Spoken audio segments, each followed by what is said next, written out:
Hola, yo soy el pastor Vladi. Me da mucho gusto darles la bienvenida a otra sección del estudio de la escritura. Este año estamos llevando desde el mes de septiembre u octubre, me parece que fue, un estudio acerca de las 54 porciones en las cuales está compuesta la Torá del Señor, es decir, los primeros 5 libros de la escritura, haciendo caso al mandato apostólico de el, valga la redundancia, apóstol Jacobo, quien en Hechos 15 nos dijo: Moisés es predicado cada semana, entonces nosotros queremos predicarlo como se sabía, para que las personas que vayan entrando al movimiento de Jesucristo pues vayan sabiendo de qué se trata el asunto de los primeros 5 libros de Moisés. Vamos a empezar con una oración y yo le invito a que me acompañe a orar. Buen Dios, te damos gracias por tu fidelidad, gracias por tu amor, gracias por la oportunidad que nos das de estar nuevamente acá. Hoy rogamos tu guía, rogamos tu luz, rogamos que puedas poner en este servidor las palabras correctas para poder explicar de la mejor forma lo que hoy tú tienes para nosotros. En el nombre que es sobre todo nombre, en el nombre de su majestad, el Mesías Redentor de Israel, Jesús. Amén. Muy bien. Entonces, como siempre, hacemos una pequeña pausa de lo que vimos la semana pasada, cuando estudiábamos la porción de Pinhas, y vimos que el pacto de paz que Dios le estableció es equivalente a un pacto de sal que Dios le dio por tener una intolerancia divina, o sea, un celo en contra del pecado. Y también vimos cuánto fue la duración del mismo. Vimos que la palabra para siempre o perpetuo, como muchas veces se traduce, más que esto refleja otra idea. Hoy, curiosamente, nos toca ver 2 porciones, y es que el calendario bíblico está organizado para que la Biblia, que fue distribuida, los primeros 5 libros de Moisés, que fueron distribuidos en 54 secciones, puedan leerse especialmente en un año como este, que fue año hebreo bisiesto, es decir, hubo 2 meses número 12, nosotros podamos cubrir por lo menos una porción por semana, pero debido a las lecturas que se hacen durante las citas del Señor, algunas veces, y esta es una de ellas, nos toca leer 2 porciones. Y esto es lo que queremos hacer, por supuesto, de una manera breve, para que usted se quede un poquito picado y el otro año podamos expandir aún más. Entonces, como es mi costumbre, inicio con los subtemas de ambas porciones, los cuales son los votos, el manejo de los votos, la guerra contra Midian o Madián, como han traducido, los hijos de Reubén y Gad, que se quedan del otro lado, el recuento de los viajes desde la salida de Egipto, este es el siguiente subtema, los límites de la tierra, los jefes que repartirán la tierra, las ciudades para los levitas y de refugio también, y por supuesto el matrimonio para las herederas mujeres. Esto, como hemos mencionado, encierra 2 porciones, y vamos a entonces ver la primera porción. La primera porción se llama Matot, y Matot quiere decir las varas de. Las varas de.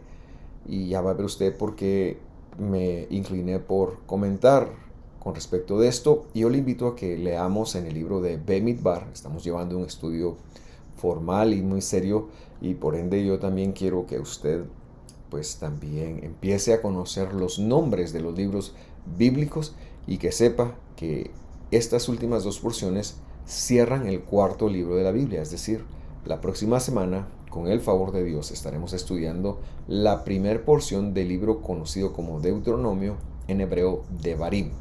Entonces yo le invito, vamos a leer el versículo 1 del capítulo 30, y entre paréntesis usted va a ver el número 2. La razón de esto es que el versículo anterior, que sería el 29 del capítulo 29, en el texto hebreo, en la composición hebrea, en la organización hebrea que hizo el, el sacerdote Esdras allá más o menos unos 480, 500 años antes de Cristo, quizás un poquito más, 520 antes de Cristo, encontramos que él puso esta porción, la puso hasta en el 32 para las Biblias occidentales y el 31 entonces en la Biblia occidental aparece como el último versículo del capítulo anterior, es decir, del 29. Espero no haberlo confundido con esto, pero ese es el traslape que tenemos y yo quise que usted estuviera enterado de ello y por eso hemos puesto entre paréntesis el verso en hebreo. Entonces, Bemidbar, números 30, 1 en castellano, 2 en hebreo. Y dice así: y habló Moisés a las cabezas de los báculos, varas, tribus han traducido, para los hijos de Israel. Este es el asunto que ordenó Adonai, dice acá. Vamos a leer lo que dice una traducción, creo que es la Nueva Biblia de las Américas, lee así: entonces Moisés habló a los jefes de las tribus de los israelitas. Esto es lo que el Señor nos ha dado, o ha ordenado, perdón. Lo que nos queda claro es que por supuesto que se está dirigiendo, a los líderes, o refiriendo a ellos, que nosotros conocemos, de lo que nosotros conocemos como la tribu de Israel. Yo quise traerlo a colación y traducirlo de esa manera para que basar la enseñanza precisamente en este punto. Cuando se habla de tribus, nosotros los occidentales pensamos, por ejemplo, en las tribus de los nativos de estas tierras cuando vinieron los europeos y las conquistaron. Y pensamos que existe, no sé, alguna falta de tecnología y que existe alguna falta de identidad porque por estar divididas, fueron conquistadas. Y entonces se ha quedado en el punto de vista occidental que una tribu representa una herencia genética. De tal manera, y precisamente de esto quiero hablar, que cuando pensamos en las tribus de Israel, ahora ya no en las tribus de los nativos de las tierras de América, pero en las tribus de Israel, pensamos que se refieren exclusivamente a los descendientes de los patriarcas, a los descendientes de Abraham, que luego se manifestaron en Isaac, que luego se manifestaron en Jacob, quien a su vez tuvo 12 hijos, y estas 12 tribus representan una organización genética. Pero la idea bíblica es muy distinta y por eso es que la palabra matot, lo que han traducido como las tribus, la palabra matot viene de la palabra matá, que quiere decir vara, como una dirección. Recordará usted, en primer lugar, que las varas son extraídas de árboles, ¿verdad? Y ya los árboles no necesariamente manejan una genética exclusivamente hablando, en el sentido, me refiero en el sentido de que lo engendran por semilla y la semilla puede ser plantada en cualquier otro lugar y tiene una idea un poquito distinto a los descendientes físicos de las personas. Entonces la idea hebrea acá, o la idea bíblica, es vara como para dirigir y como para incluir, es decir, las personas que pasaban debajo de la vara eran incluidas, aunque no necesariamente fueran descendientes directos. Y por eso recordamos las palabras del Salmo 23 que dice: su vara nos retorna, nos incluye, aunque ahí han traducido nos infunde aliento. De cualquier manera, la idea original es la de proveer un espacio donde el cual las personas puedan pasar, cobijarse y ser parte de. Es decir, en el desierto y en la idea original de la Biblia, Dios está por cobijar personas, Dios está por asimilar personas, Dios está por adoptar personas. Es el modelo que Él le ha prometido a su amigo Abraham, con quien fue el experimento de ser el primer adoptado en el modelo de la fidelidad, y de esta manera los demás cabrían en ese modelo, y Dios le hace una promesa, no solamente a sus descendientes, sino dice, multitudes de naciones vendrán y serán adoptadas del mismo modelo, y aquí ya estamos viendo que esa es la idea. Debemos de quitarnos el pensamiento de que las tribus son exclusivamente los descendientes físicos de Israel. Y yo quiero citar dos versículos que respaldan lo que estamos diciendo. El primer versículo está en el Evangelio, es una referencia a Dios mismo, y quiero invitarle para que lo lea conmigo. Lucas capítulo 13, versículo 18.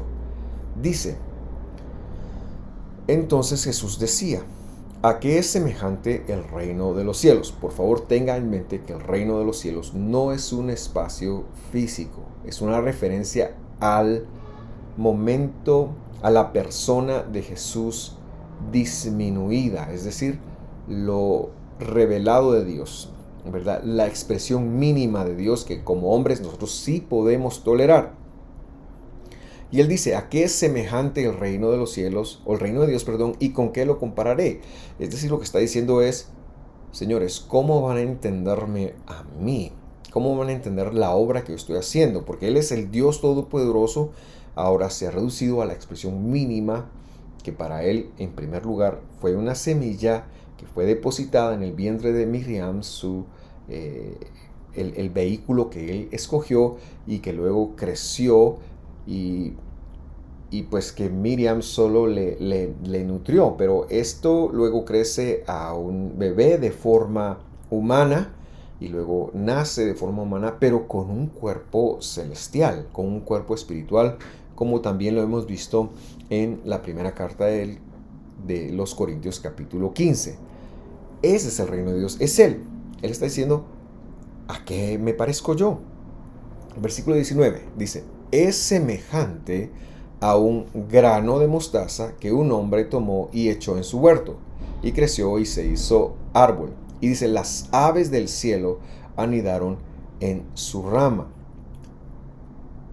Lo que está diciendo él es que ese grano de semilla es el que se depositó en el vientre de Miriam, eso ya lo comenté. Luego, al nacer, se convierte en el movimiento que él lideró durante el tiempo que estuvo aquí en la tierra, para que luego de su muerte se convierta en un árbol y las aves del cielo, dice, vengan a anidar en sus ramas, vengan a habitar en sus ramas. Y aquí hay muchas cosas que explicar. En primer lugar, el báculo o el matá es una tipología, podemos decir, o el árbol acá es una tipología de la vara, es un movimiento de inclusión. Dios va a usar ese árbol para que las aves del cielo, que en la Biblia representan los gentiles, vengan a cobijarse bajo las ramas del báculo, del árbol, que es Dios.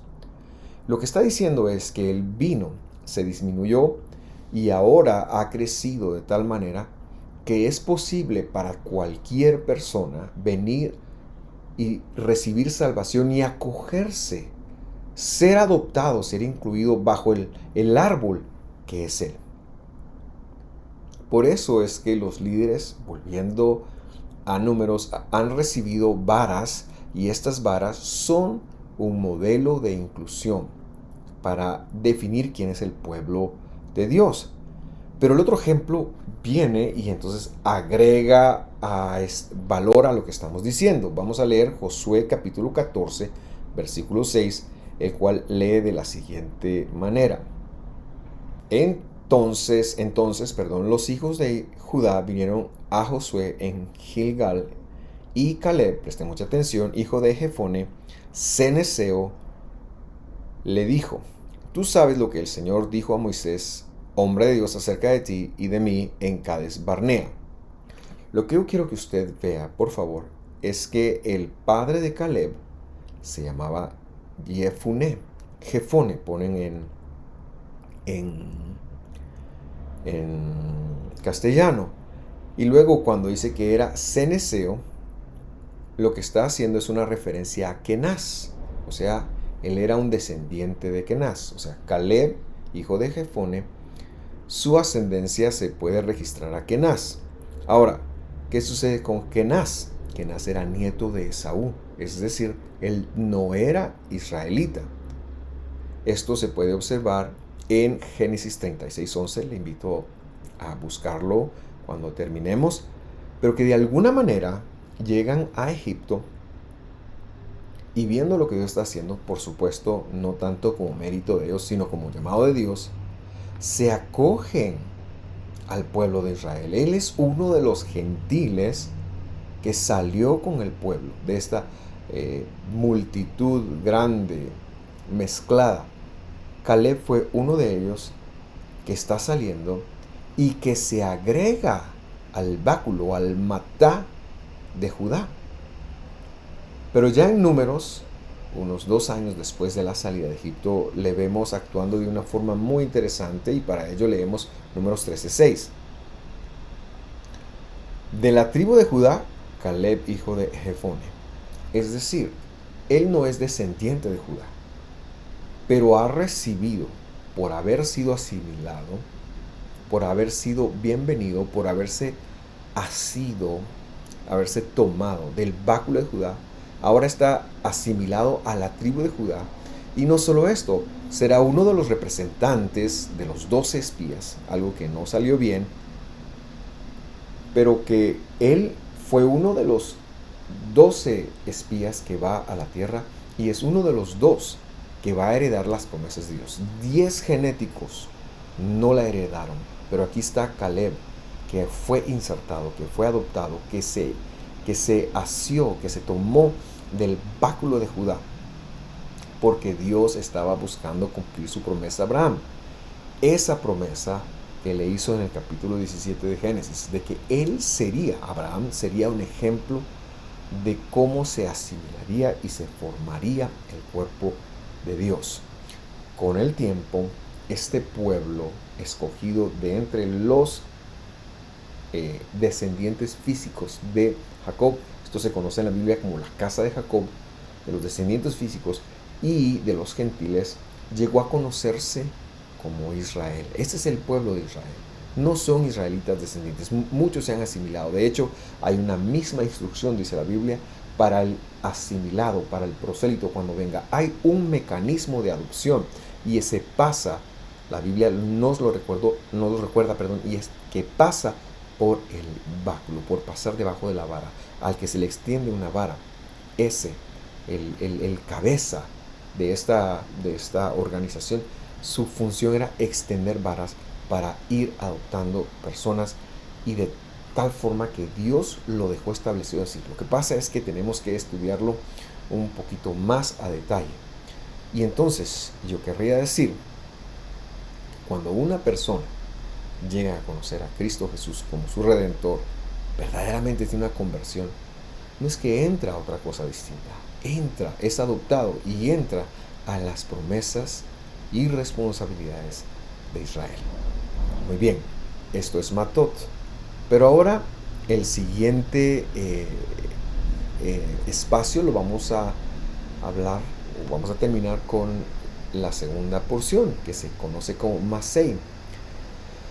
Y Masei empieza, como usted sabe, siempre se nombra la porción debido a alguna palabra que sale ahí. Matot ya vimos dónde salió, ahora veamos de dónde salió Masei. Números 33:1, o Bemidbar, como hemos venido diciendo, ¿verdad? Dice así: estas son las jornadas de los hijos de Israel, que salieron de la tierra de Egipto por sus ejércitos bajo la dirección de Moisés y Aarón. La palabra Masei es la que aquí se ha traducido como jornada. Ahora esta viene de la palabra masá, que a su vez es como levantar una carga, especialmente las estacas, o arrancar con el propósito de viajar. de alguna manera también da el nombre a lo que hoy en día en el mundo moderno se conoce como el viajar, ¿verdad? Por eso también se puede traducir como los viajes de Israel.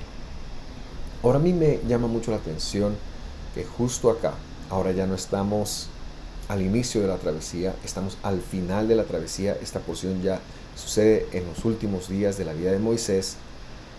Ellos están acampando en las llanuras de Moab a punto de atravesar. Y me llama la atención que por mandamiento, por mandato o competencia de Dios, Él haya ordenado, porque así lo dice, ¿verdad? Que lo anote en el siguiente versículo, que anote los nombres que Dios mismo le da a los lugares donde se han detenido. Si usted se pone con un mapa a buscar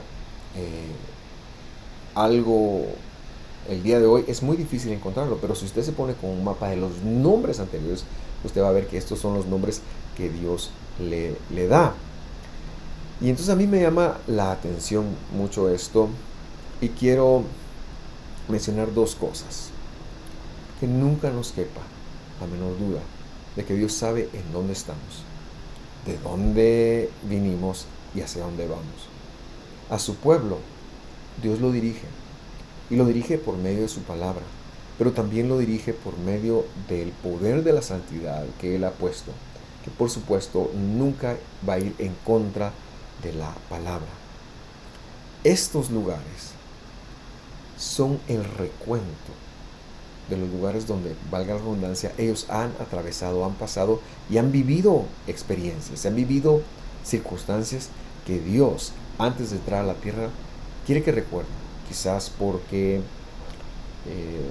les quiere recordar que no sean infieles, quizás porque les quiere hacer ver ahora a los hijos que sus padres fallaron y son lecciones y ellos han atravesado por ese lugar y recuerdan lo que ha pasado en cada lugar, porque Dios quiere que sepa que Él los dirigió, que Él los dirige y Él los va a dirigir. No tema usted la dirección del Señor, no se estrese, no se afane.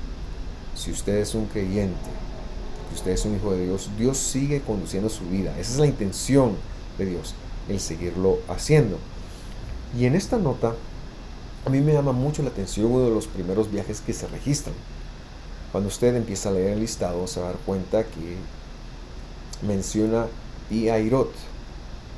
Ahora, no dice qué pasó ahí, pero en la mente del que está escuchando, lo tiene fresco. Este es el lugar, Pi-Hahirot, en donde enfrente de Pi-Hahirot está el mar de las cañas o de los juncos. No es el mar rojo como se lo traduce, sino el Yam Suf es en hebreo el mar de las cañas o de los juncos, que es otro espacio desconocido por donde Dios hizo que el pueblo atravesara. Pero ese lugar tenía una geografía muy interesante.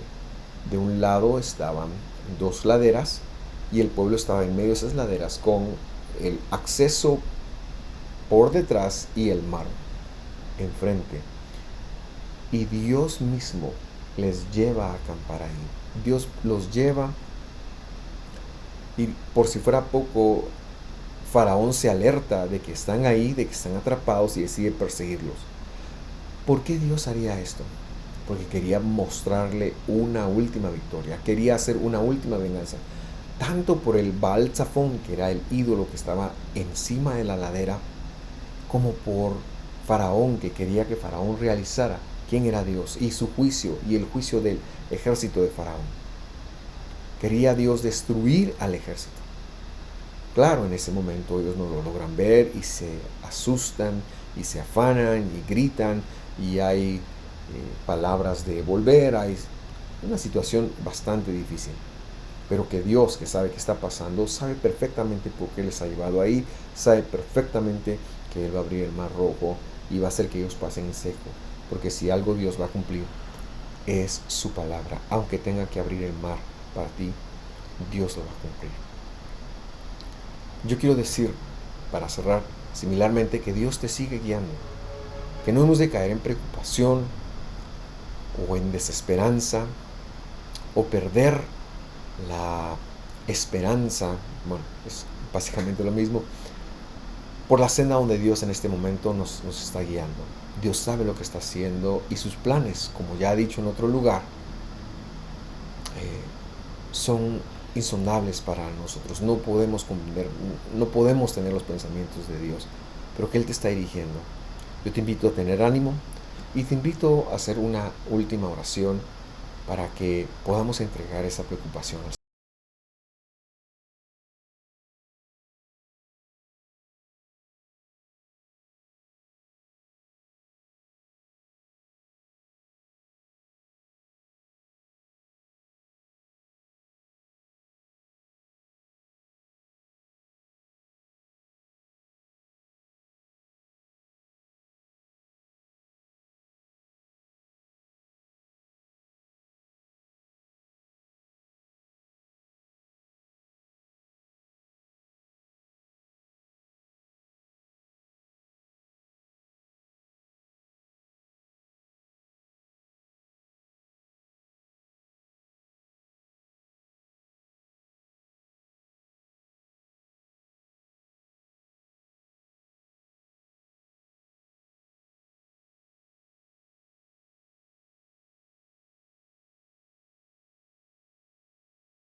Ánimo, confiemos en el Señor, sus planes, sus propósitos son buenos y Él sigue dirigiendo nuestras vidas. Antes de terminar, yo le invito a que le dé me gusta a nuestro canal de YouTube, que se suscriba, más bien dicho, a nuestras redes sociales en Facebook e Instagram. Le invito a que le dé me gusta, a que active las notificaciones para que puedan llegarle cuando tenemos algunas publicaciones y usted pueda ver el contenido que se está formando. Yo sé que le bendecirá. Y una cosita más, la próxima semana ya leemos Devarim, Deuteronomio, del capítulo 1, versículo 1 al capítulo 3, versículo 22. Que Dios lo bendiga, que esté muy bien. Hasta la próxima.